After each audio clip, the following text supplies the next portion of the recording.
লাল আমাদির বেগুন পেঁয়াজকালির চচ্চড়ি বানাবো। তার জন্য প্রথমে আমাদি মাছটাকে কেটে ধুয়ে পরিষ্কার করে নিয়েছি। এখন রান্নাঘরে চলে এসেছি, নুন হলুদ মাছে মাখিয়ে নেব।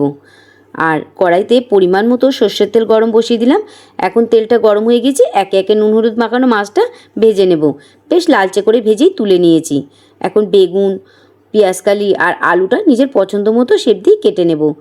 একটু আলুটা পাতলা পাতলা করে কাটবো আর বেগুনটা সরু সরু করে লম্বা লম্বা করে কেটে নিয়েছি। এখন মাছ ভাজার তেলে দেবো ফোড়নে 5 ফোড়ন, কাঁচা লঙ্কা আর পেঁয়াজ দিয়ে বেশ হালকা লালচে হয়ে রং ধরে যাবে ততক্ষণ অবধি ভাজবো। তারপর আলুটা দিয়ে দেবো। আলুটা দিয়ে আবারও 1 থেকে 1.5 মিনিট ভেজে নিয়েছি। এখন পেঁয়াজকালি আর বেগুনটাকেও বেশ করে ভেজে নেবো। ওর সঙ্গে এদিকে শিলবাটাইতে নিয়ে নেবো ঝাল, সর্ষে আর জিরে বেটে নেব। বাটা মশলাটা দিয়ে আর নুন হলুদ দিয়ে বেশ করে সবজির সাথে মশলাগুলো কষিয়ে নেব।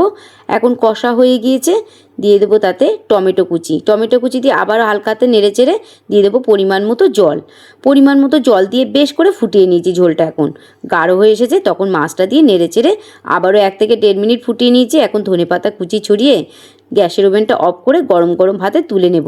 পাতিলেবু চেপে গরম গরম ভাতে মুখে দিতেই স্বাদে ফাটাফাটি।